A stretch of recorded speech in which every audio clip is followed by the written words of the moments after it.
At dinner, my husband said, "I regret marrying you." Then I pulled out an envelope with something that made him beg on his knees. Hi everyone! Before we get into today's video, I need your help. We've noticed that the channel's reach has been dropping a bit, and one of the best ways you can support us is by subscribing. It's quick, free, and helps us keep bringing you new and interesting stories. Your support means the world to us, and together we can grow this channel. Thank you so much. Now let's get to today's story. I'm writing from a temporary account for obvious reasons, and I've changed some details to protect my anonymity. The candles flickered between us, casting dancing shadows across the white tablecloth of Chez Laurent, the same restaurant where David had proposed 7 years ago.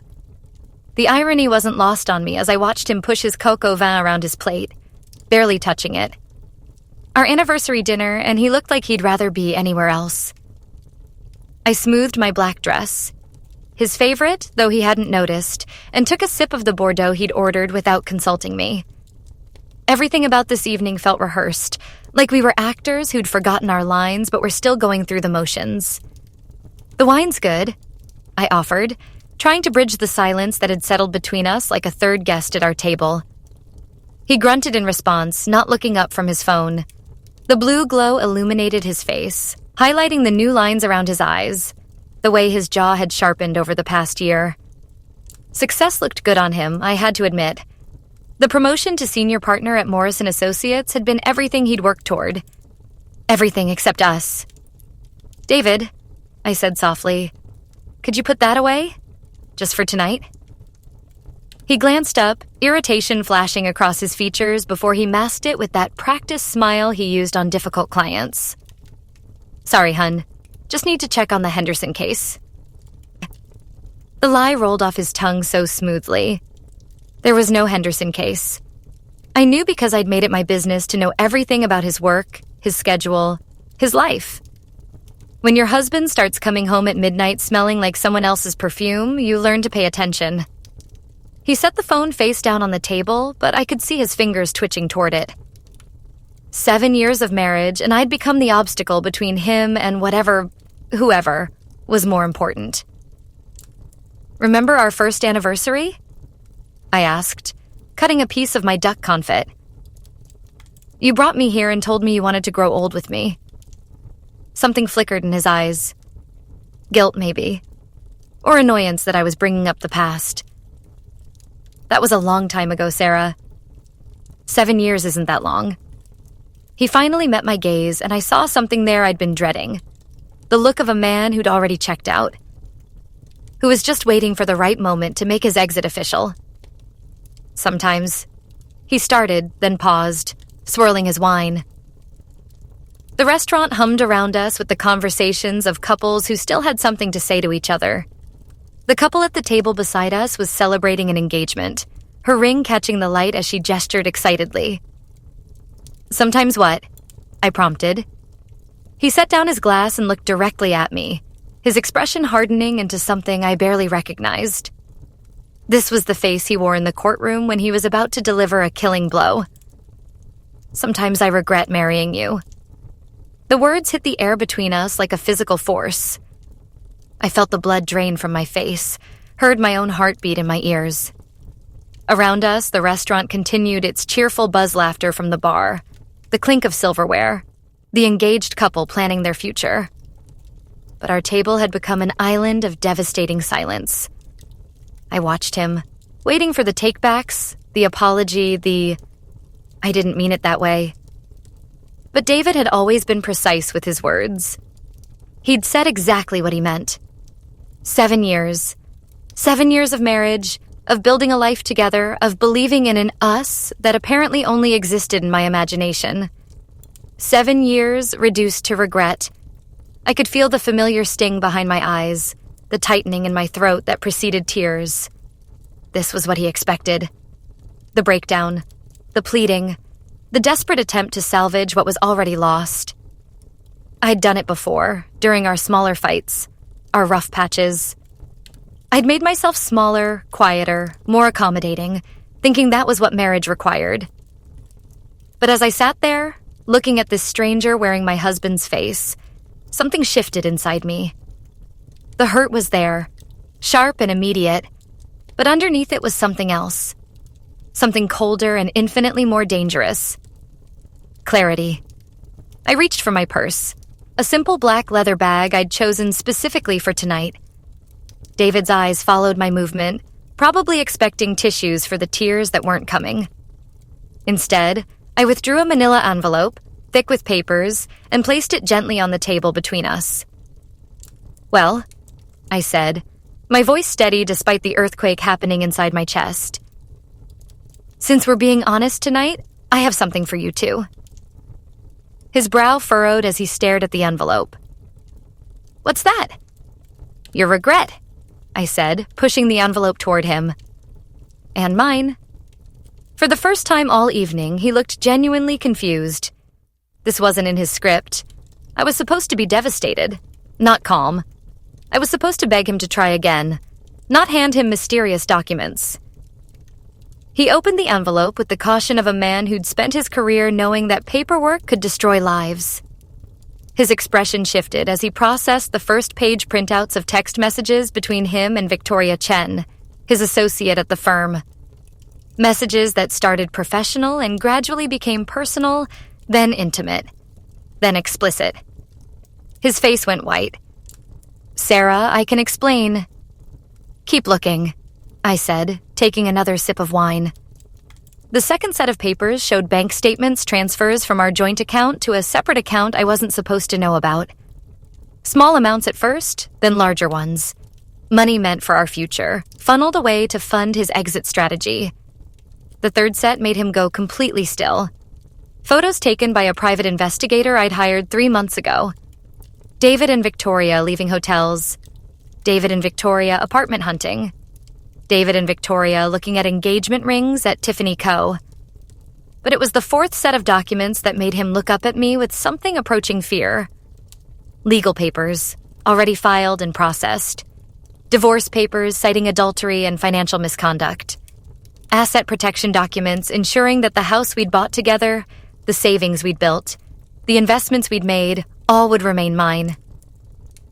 The final page was a letter of agreement from Morrison Associates, accepting my detailed report of partner misconduct and David's immediate resignation.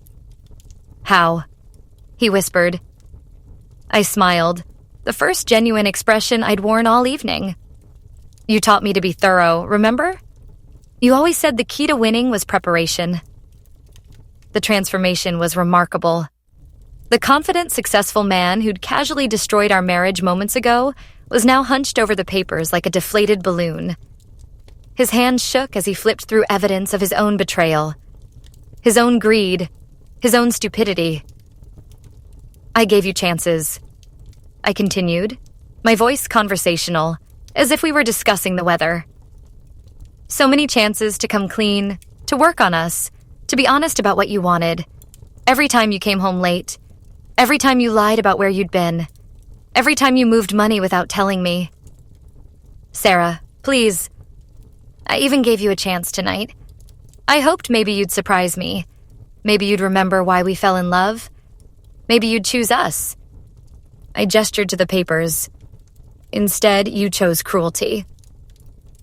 He was fully panicked now, his lawyer's mind calculating the implications. "The firm will never, they can't just accept your word. Check page 12. He fumbled through the papers until he found it. A copy of the Morrison Associates Partnership Agreement, highlighting the moral turpitude clause.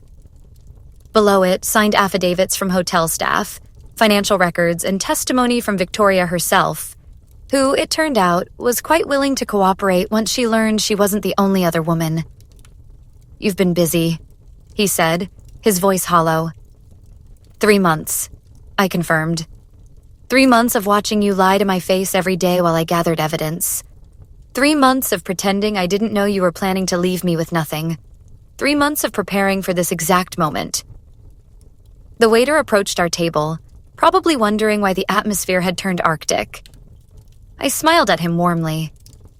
"We'll take the check, please. Separate checks." David stared at me as if seeing me for the first time. Maybe he was. For 7 years, he'd seen the woman he thought I was. Accommodating Sarah. Supportive Sarah. Sarah who'd given up her own career ambitions to help him build his. Sarah who'd ignored the warning signs because she believed in the sanctity of marriage. He'd never met this Sarah. The one who'd spent 3 months methodically destroying his life while serving him coffee every morning and asking about his day. "I never meant to hurt you," he said, and for the first time he sounded genuine. "Yes, you did." I placed my napkin on the table and stood. "You meant to hurt me just enough to make me smaller, more grateful, more willing to accept whatever scraps of attention you decided to give me. You meant to hurt me just enough to make your eventual leaving look like my fault." I picked up the envelope, now lighter without its contents. "But you underestimated me.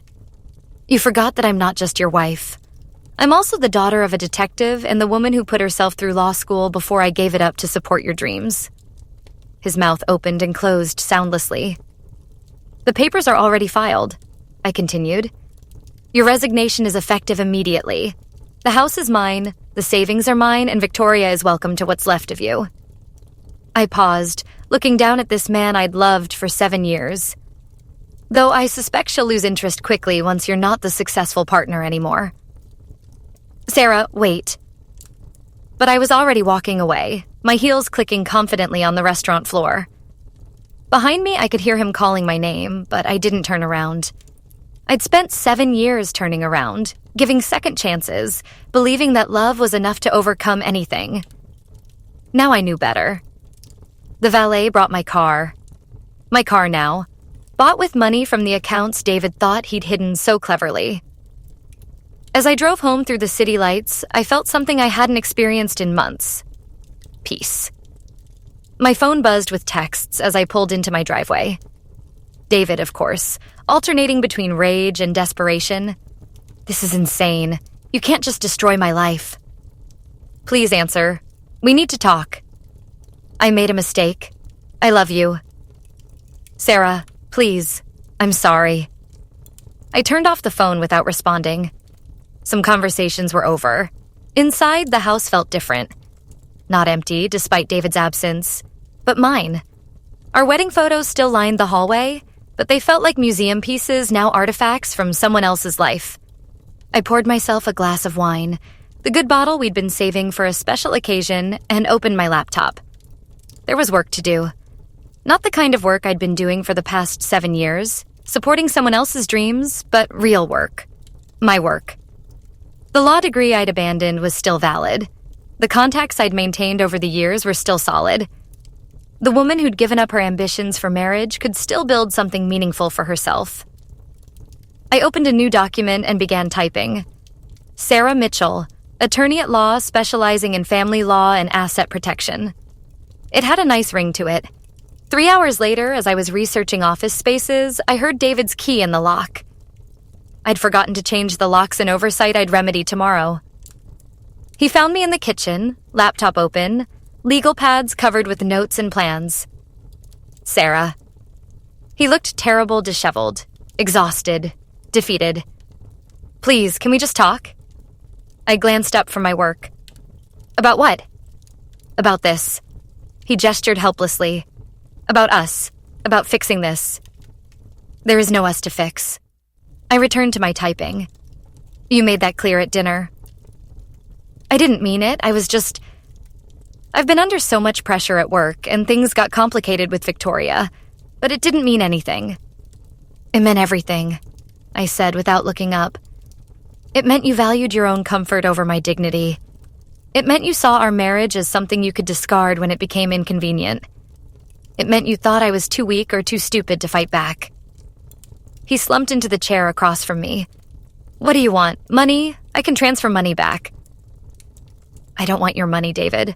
I already have it." I finally looked at him, this stranger I'd shared a bed with for 7 years. "I want you to leave." "This is my house, too." "Check the deed." I slid another paper across the table. "Funny thing about community property laws, they work both ways. While you were hiding money, I was protecting assets. While you were planning your exit, I was securing my future." He stared at the deed, his name notably absent. "When did you..." The day I hired the private investigator. Amazing how quickly paperwork moves when you have the right lawyer. I smiled. Victoria's brother, actually. Turns out she wasn't the only one tired of your games. The defeat in his eyes was complete now. He'd played chess while I was playing 4D chess, and checkmate had been inevitable from the moment he chose betrayal over honesty. I loved you, he said quietly. No, I replied, closing my laptop. You loved the idea of me. You loved having someone to manage your life, support your career, make your home comfortable while asking for nothing in return. But you never loved me enough to be honest with me. You never loved me enough to choose me. I stood and walked to the front door, holding it open. Your things are in boxes in the garage. Your car keys are on the counter. Please don't make this harder than it needs to be. He remained seated for a long moment, and I thought he might try to fight, might try to salvage something from the wreckage of his life. But David had always been smart enough to know when a case was lost. Finally, he stood and walked to the door. As he passed me, he stopped. I really am sorry, Sarah. I know you are, I said. You're sorry you got caught. You're sorry there were consequences. You're sorry your plan didn't work. I met his eyes one final time. But you're not sorry enough to have made different choices when they mattered. He left without another word, and I locked the door behind him. Then I went back to the kitchen, poured another glass of wine, and opened my laptop. There was so much to do. A law practice to rebuild. A life to reclaim. A future to create that belonged entirely to me. My phone buzzed with a text from an unknown number. This is Victoria. I heard about tonight. I'm sorry. For what it's worth, you're better off without him. I stared at the message for a moment, then deleted it. Some stories didn't need epilogues. Instead, I opened a new email and began typing. Dear Mom and Dad, I have news. I'm getting divorced and I'm going back to law. I know this comes as a shock, but I wanted you to know that I'm okay. Better than okay, actually. For the first time in 7 years, I feel like myself again. I'll call you tomorrow with details, but tonight I just wanted to tell you that your daughter is coming home to herself. Love, Sarah. I hit send and returned to my planning. Tomorrow, I'd start the process of rebuilding my legal career. Next week, I'd begin looking for office space. Next month, I'd take on my first case as Sarah Mitchell, not Sarah Morrison. But tonight, I'd won. Not just the legal victory, though that was satisfying. Not just the financial security, though that was important. Tonight, I'd won back something far more valuable. Myself. The candles at Chez Laurent had been extinguished hours ago, but I was just beginning to burn bright. 7 years of marriage were ending, but Sarah Mitchell was just getting started. And unlike David, I'd never been more certain of my choices. The envelope was empty now, its secrets spilled and its power spent. But I didn't need it anymore. Everything I needed, strength, intelligence, determination, self-respect, had been inside me all along. I just had to stop giving it away to someone who'd never valued it in the first place. The house was quiet, peaceful in a way it hadn't been for months. No more waiting for footsteps that might not come home. No more pretending not to smell another woman's perfume. No more shrinking myself to fit into the smaller space he'd left for me in his life. I was done being small. Done being accommodating. Done being the woman who accepted regret as the price of love. From now on, I'd be the woman who made choices instead of accepting them. Who built dreams instead of supporting someone else's. Who knew her worth and refused to settle for less. As I prepared for bed in my house, in my future, with my plans, I smiled. David regretted marrying me. I regretted waiting so long to set myself free. But some regrets, I was learning, were just new beginnings in disguise.